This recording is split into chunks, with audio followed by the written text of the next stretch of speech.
कण्या शिजल्या. निवृत्तीनं मुक्तीला आणि सोपानाला त्या खापरीत ओतून दिल्या. निवृत्ती कण्या खापरीत ओतत असताना सोपानाने मुक्ताला त्या चुलीसमोर आईच बसली आहे असं वाटलं आणि दोघांचे डोळे भरून आले. मुक्तीला तर हुंदका आवरेना. त्या हुंदक्याच्या ओलाव्यानं तिच्या डोळ्यांचाही ताबा घेतला आणि मुक्ती रडायला लागली आणि सोपाना अबोध वयाचा, धड लहान नाही धड मोठा नाही. त्याच्या मनाची मोठी घुसमट व्हायला लागली. त्याला मुक्तीसारखे हुंदके देऊन रडायचं होतं. आईबाबांच्या आठवणीनं टाहू फोडायचा होता. आई पाहिजे, आईला बोलाव म्हणून हट्ट करायचा होता. त्याच वेळी आईबाबांच्या आठवणीत व्याकुळ होऊन रडणाऱ्या मुक्तीची तिचा दादा म्हणून त्याला समजूतही घालायची होती. एकाच वेळी त्याला लहानही व्हायचं होतं आणि मोठंसुद्धा. आणि या प्रसंगात आपण नक्की कोणत्या भूमिकेत जावं हे त्याला कळेना. विचारांच्या या आवर्तानं त्याचा चेहरा आकसला. ओठ दाताखाली दाबून तो हुंदका आवरण्याचा प्रयत्न करायला लागला. कण्या शिजवलेलं मातीचं गाडगं पुन्हा चुलवण्यावर ठेवणाऱ्या निवृत्तीला मुक्तीचा हुंदका ऐकायला आला. त्यानं चमकून वर पाहिलं. मुक्तीच्या डोळ्यातून पाण्याच्या धारा लागल्या होत्या आणि सोपानाचा चेहरा मात्र आकसला होता. निवृत्तीनं ज्ञानेश्वराकडे कटाक्ष टाकला. त्या नजरेचा अर्थ ओळखून ज्ञानेश्वरानं पुढं होऊन मुक्ताईला जवळ घेतलं. तिचे डोळे पुसले. निवृत्तीचं लक्ष सोपानाच्या चेहऱ्याकडे होतं. ज्ञानदेवाने मुक्ताईला जवळ घेतलेलं पाहिल्यावर मात्र सोपानाच्या डोळ्यांनी त्याची आज्ञा जुमानली नाही आणि त्याच्याही डोळ्यातून अश्रू वाहायला लागले. तसा निवृत्ती चुलाजवळून उठला आणि सोपानाजवळ गेला. म्हणाला, सोपाना, असा आतल्या आत घुसपटू नकोस. अरे, आम्ही तुला या मुक्तीचा दादा म्हणत असलो तरीसुद्धा तू अजून लहान आहेस. तुला आईची आठवण येणं अत्यंत स्वाभाविक आहे. तू मुक्तीपेक्षा मोठा आहेस हे खरं, पण म्हणून अकाली प्रौढपणा जपून तू तुझ्या भावनांचा कोंडमारा करू नकोस. अरे, तू तर आमचा सगळ्यांचा लाडका सोपान आहेस. स्वतःला असं कोंडून घेऊ नकोस. ये, असा माझ्याजवळ ये. असं म्हणत निवृत्तीनं सोपानाला आपल्या कुशीत घेतलं आणि तत्क्षणी सोपानाचा बांध फुटला. मनावरचा संयम सुटला. बांधून घेतलेला घशातला हुंदका मोकळा झाला. मनात कोंडून ठेवलेली आईची आठवण खुली झाली. अडवून ठेवलेले डोळ्यातले अश्रू घळाघळ व्हायला लागले आणि मुक्तीच्या हुंदक्यात आपला हुंदका मिसळत सोपानाने टाहू फोडला. आई! खरं तर तो टाहू नव्हताच. तो होता आकांत.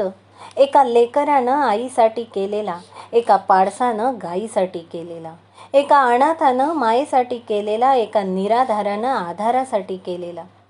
आईसाठी सोपानानं केलेला आकांत, तिच्या नावाचा फोडलेला टाहू घंटेच्या निनादासारखा झोपडीभर पसरला.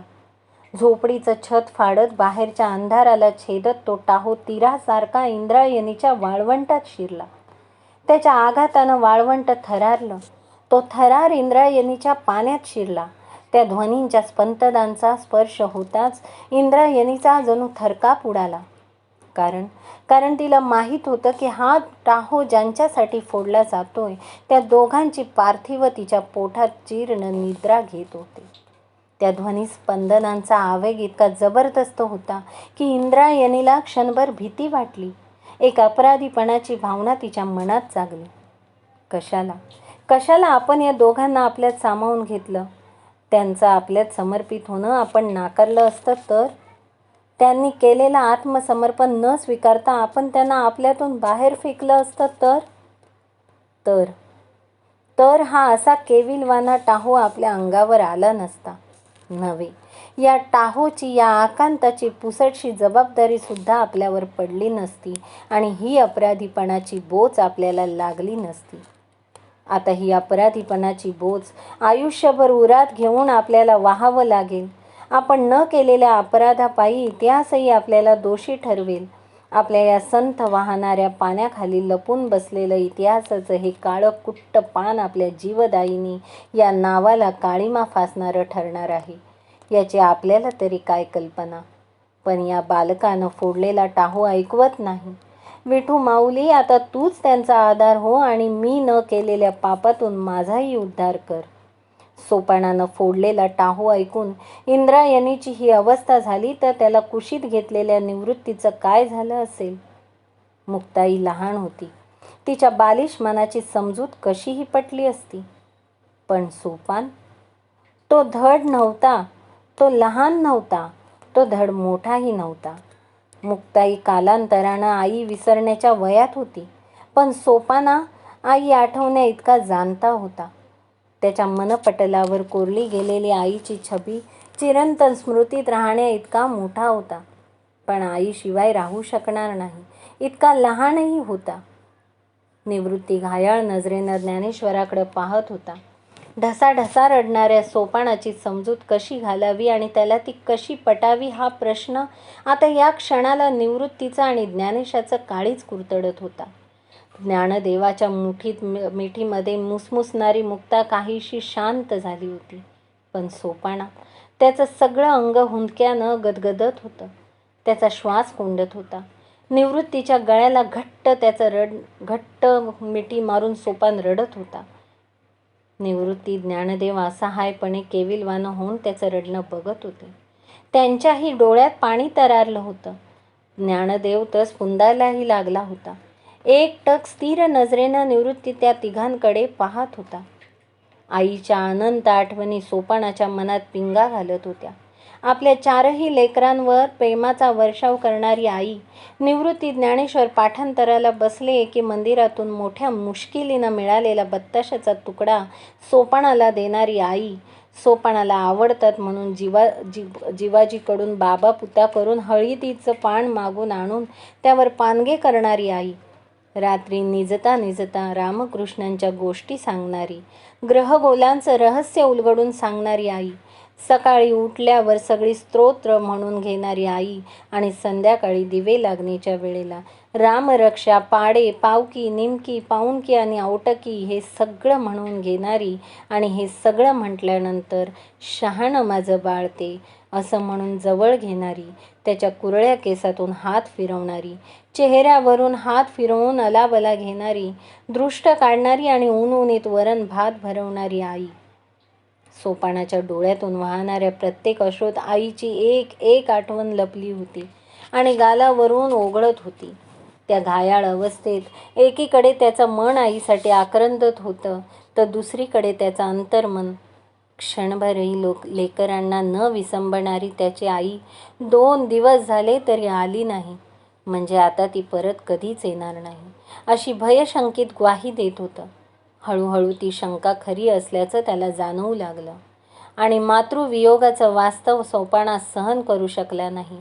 तो मूर्छित झाला. मग मात्र निवृत्ती, ज्ञानेश्वर घाबरले. निवृत्तीनं घाईघाईनं सोपानाच्या चेहऱ्यावर पाणी शिंपडलं तसा सोपान सावध झाला. निवृत्तीच्या मिठीतून बाजूला झाला. डोळ्यातून वाहणारे अश्रू पुसण्याची जराही तसदी न घेता निवृत्तीकडे वळून सोपाना म्हणाला, निवृत्ती दादा, ज्ञानादादा, या सोपानाला माफ करा. आपले आई बाबा आता कधीच परत येणार नाहीत ही शक्यता मी सत्य म्हणून स्वीकारली आहे. आईबाबांच्या वियोगाचा आणि आपल्या पोरकेपणाच्या जाणीवेचा आवेग इतका प्रचंड होता की मी स्वतःला आवरू शकलो नाही. पण आता मी ते सत्य स्वीकारलं आहे. यापुढे आई बाबा आपल्यासोबत असणार नाहीत या वास्तवाला मी सामोरं जायचं ठरवलंय. निवृत्ती दादा, मी यापुढे आई म्हणून रडणार नाही. माझ्या मनाच्या कमकुवतपणाचा यापुढे तुम्हाला त्रास होणार नाही आणि मी तो होऊ देणार नाही. आई बाबा नव्हते म्हणून तुम्ही दोघांनी आई बाबांची जागा घेतली, पण यापुढे हा सोपाना वेगळा झालेला दिसेल. आता तुम्हाला दोघांना मुक्तीची काळजी करायची गरज नाही. आता हा सोपानच तिची आई आणि तिचे बाबा होऊन राहील. उद्यापासून एक वेगळाच सोपान तुम्हाला दिसेल.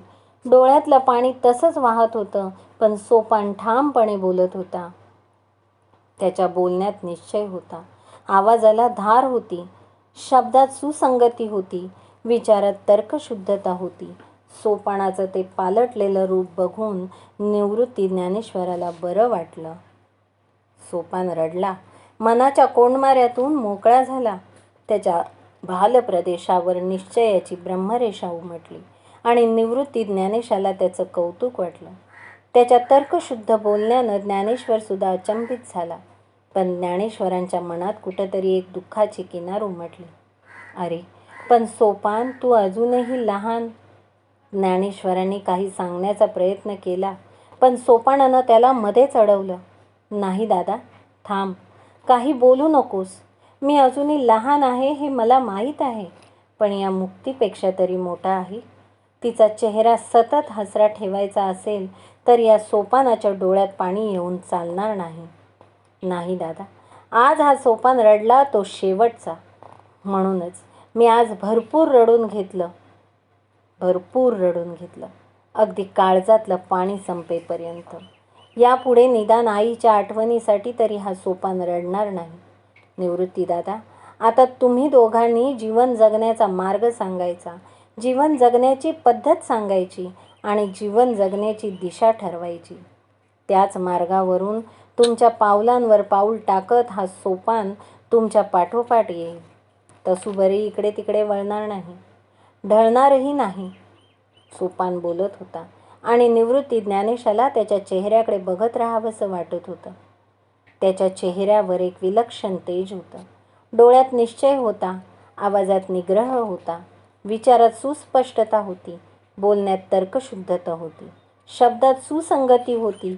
पद्मासन घालून बसलेला तो सोपान, त्याचं ते रूप, त्याचं बोलणं, त्याचे विचार, हे सगळे ऐकल्यावर का कुणास ठाऊक निवृत्तीला त्याच्या चेहऱ्यात विठ्ठलपंतांचा भास होऊ लागला. निवृत्तीच्या मनात कुठेतरी समाधान होतं. आई वडिलांशिवाय जगायचं असेल तर प्रत्येकानं आत्मनिर्भर होणं गरजेचं होतं आणि आत्मनिर्भर होण्याच्या मार्गावरून वाटचाल करण्यासाठी त्याचा चिमुकला लाडका भाऊ सोपान सिद्ध झाला होता. निवृत्तीच्या मनातलं हे समाधान त्याच्या चेहऱ्यावर उमटलं आणि ज्ञानदेवानंही त्याचा अर्थ जाणला. गेले 2 दिवस आई बाबा नसतानाही अत्यंत संयमानं आणि वयाला न शोभेल अशा धीरोदात्तपणे वागणारा आणि वावरणारा आपला सोपानदादा, त्याला असं अचानक एकाएकी काय झालं हे तिला कळेना.